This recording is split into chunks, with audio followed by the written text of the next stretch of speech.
This is the same genuine, magic, authentic crystal used by the priests of Isis and Osiris in the days of the pharaohs of Egypt, in which Cleopatra first saw the approach of Julius Caesar and Mark Antony and so on and so on. Now, you'd better close your eyes, my child, for a moment in order to be better in tune with the infinite. We can't do these things without reaching out into the...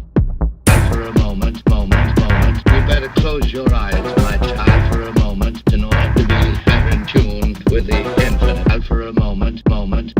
You'd better close your eyes, my child, for a moment in order to be better in tune with the infinite. Close your eyes in order to be better in tune with the infinite. Close your eyes in order to be better in tune with the infinite. Close your eyes.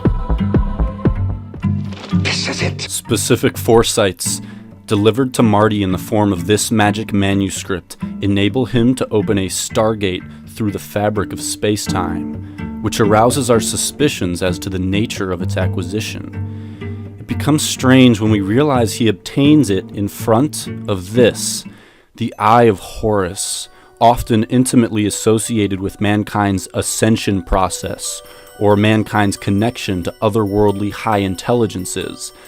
Thus it becomes suspicious when it takes such a profound interest in essential events preceding Marty's transdimensional adventure. We might even infer that the Eye of Horus was responsible for giving Marty the key to opening his time travel stargate. The ascension process, as well as the Eye of Horus, is often intimately associated with the pineal gland, almost exclusively associated both etymologically and optically with the pine cone. Marty McFly graciously interacts with the pine cone, or the word pine, by sitting on top of it, just before receiving his stargating scripture.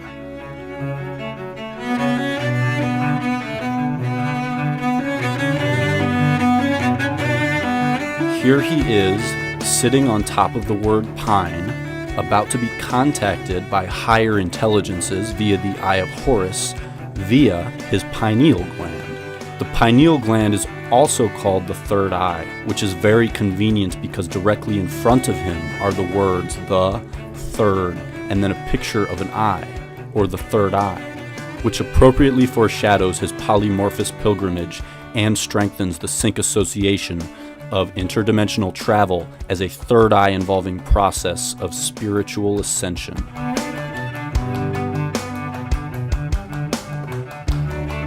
Not content at merely overseeing the events of that day, these otherworldly higher intelligences return to again meander the backdrop of Marty's manuscript acquisitions. With his third eye submersed in a rainbow, Marty ventures to the now revamped but geologically identical storefront to again obtain future foretelling scriptures from mysterious extraterrestrial forces. See this book? This book tells the future. The information in here is worth millions. Gray's Sports Almanac. Gray's Sports Almanac. Gray's. The Greys have also been intimately associated with the Eye of Horus, two symbolic equivalents to higher consciousness or higher intelligence that Marty happens to interact with. Take special note and consideration of how the word Greys is surrounded by stars, further eliciting the celestial nature of its associated entities, the Greys.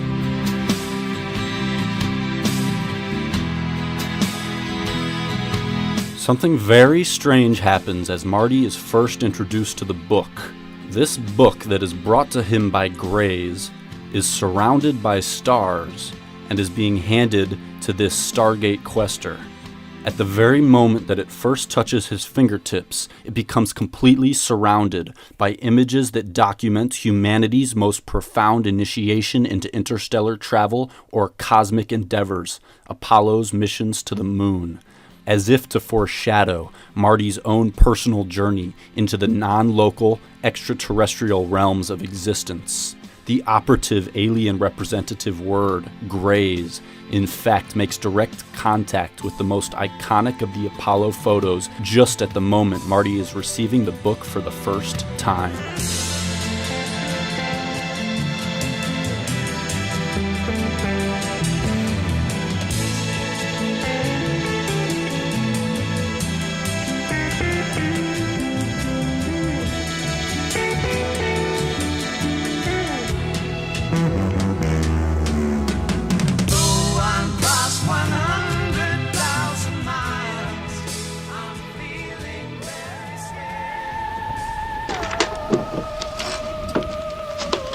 So he lays this book on me.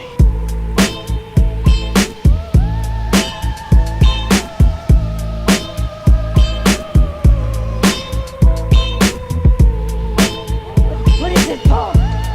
Looks like an airplane. Well, wait. That ain't no airplane. Look.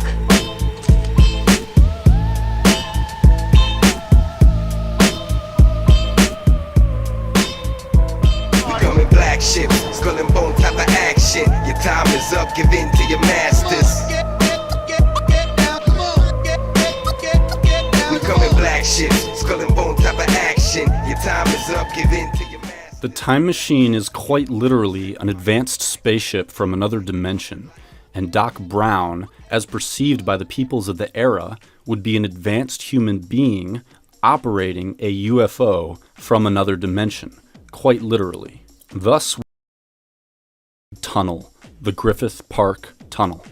In 𝒸𝓃e 𝓟𝓲𝓷𝓮 Part 1, we introduce the theme of the tunnel as being a metaphorical representation for experiencing the world with limited perception, reaching the end as being representative of significant quantum leaps of understanding. We noted Christopher Lloyd is consistently positioned at the tunnel's exit to be dramatically discovered by distressed protagonistic tunnel goers, validating his candidacy to represent the light, or the truth that is carried by higher consciousness or higher intelligences. Let's not forget previous sync associations of Holy Man Christ-bearer Lloyd to substratospheric messianic force Jesus Christ and God of all gods, Mount Olympus's Zeus, which fits ever so nicely as Marty travels in fear down the tunnel of limited perception to be saved by the light, the Christ, Zeus, interdimensional higher intelligence, UFO operating Christopher Lloyd.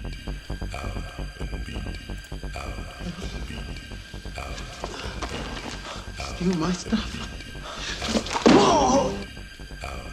Keep in mind that Marty's whole purpose for being in the tunnel in the first place is to reclaim the Gray's alien manuscript from Biff. He has lost his connection to the alien high intelligences, and once he firmly reestablishes his connection with the Greys by reclaiming the manuscript, a UFO appears at the end of the tunnel and abducts him, ever so appropriately reinforcing the sync link between interdimensional pineal gland-induced travel and contact with higher consciousness representing extraterrestrials.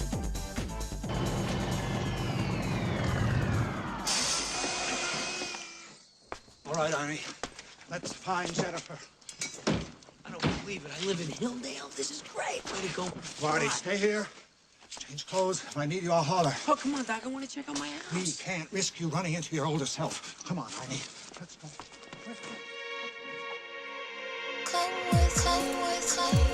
In a brief time-traveling stint of his own, Biff, clad in checker pleats, is escorted to the wormhole car in a ridiculously over-checkered checker cab that adorns the word Luxor. A quick Google image search reveals a puzzling and unmistakably obvious association of the word Luxor with celestial contact-evoking Stargate monuments originating in ancient Egypt. and being intimately connected to Eye of Horus powers also associated to Marty and stargating. The Eye of Horus delivers Marty the essential ingredients for opening a stargate, while this night sky illuminating Egyptian pyramid escorts Biff towards the same stargating fate. Be careful, old timer. There's a rough neighborhood.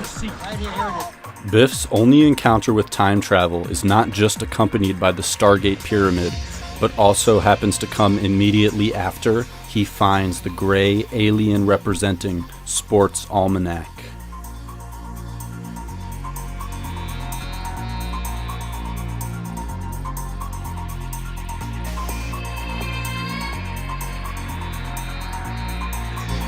We can observe the intuitive connection between traversing tunnels, entering wormholes, walking into the light, and alien abduction, all interchangeable representative elements of the non-local journey of spirit, and all experienced by Marty, culminating at a particular tunnel of great interest.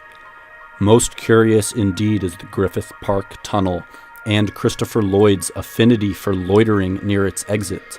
He does not merely star in movies featuring this tunnel, nor does he even merely interact with the tunnel. He always plays out the same story of being found directly at the tunnel's exit, in one instance by a man chasing after a white rabbit accompanied by the Scarlet Woman, operating a checker cab down the rabbit hole towards salvation. The very same rabbit hole traversed by Marty while pursuing the alien contact almanac, which he happened to first discover on display here, adjacent to stargating paraphernalia. The same white rabbit being pursued by our other Christopher Lloyd discovering Griffith Park Tunnel adventurer. Marty is being told to pick up the book and follow the white rabbit. Strange how we have Marty standing before two items that have both been used to lead to Christ at the end of the Griffith Park Tunnel. Marty, whose first supernatural contact episode was with the Eye of Horus, is now saved by Christopher Lloyd below a spirit of Horus representing Egyptian obelisk, which is the cornerstone to the landscape design of the Griffith Observatory, which rests directly on top of the Griffith Park Tunnel. Lloyd's tunnel consistently syncs with embarking on the non-local spiritual journey, and it was actually built in order to access an observatory of the heavens that houses a monument honoring the spirit of Horus. The Spirit of Horus tunnel is also featured momentarily in The Adventures of 𝒯𝒽r𝑒 𝓟𝓮 Across the Eighth Dimension. Dr. 𝒯𝒽r𝑒 𝓟𝓮, perhaps you can explain yourself. The film begins as 𝒯𝒽r𝑒 is going to pilot the world's first interdimensional traveling car, much like his Back to the Future counterpart, Marty McFly. Banzai shows up fashionably late due to the fact that he is in the middle of performing surgery. May I have the curved 𝑒 please? It's not here, Dr. Banzai. Let me have the straight one then. Dr. Banzai is using a laser to vaporize a pineal tumor without damaging the quadrigeminal plate.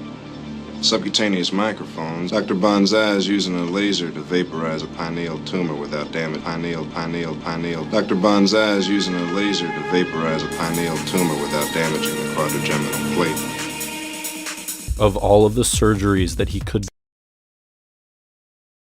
brain surgery on the pineal gland, another strange parallel to Marty McFly.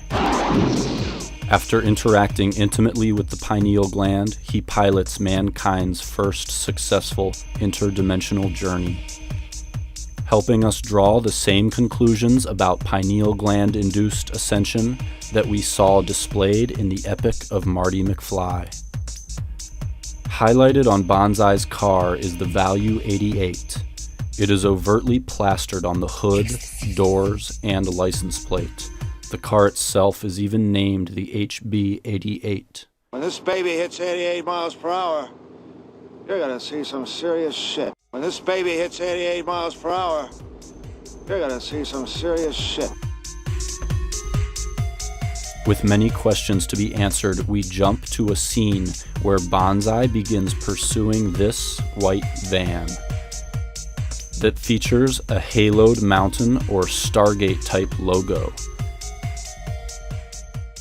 And he ends up chasing the van through the Spirit of Horus tunnel, the very same tunnel that Marty chased the Gray's alien almanac through.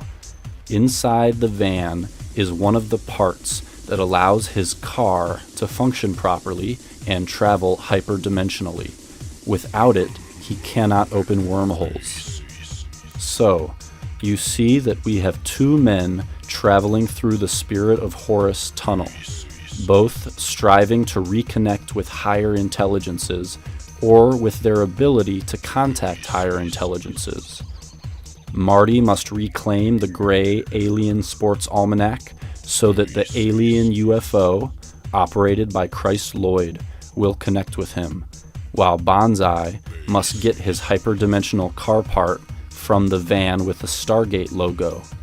The kicker is that the van with the Stargate logo at the end of the Spirit of Horus tunnel is operated by Christopher Lloyd, playing an alien. Cough up the crucial missing circuit, and then we finally get our butts off this rock.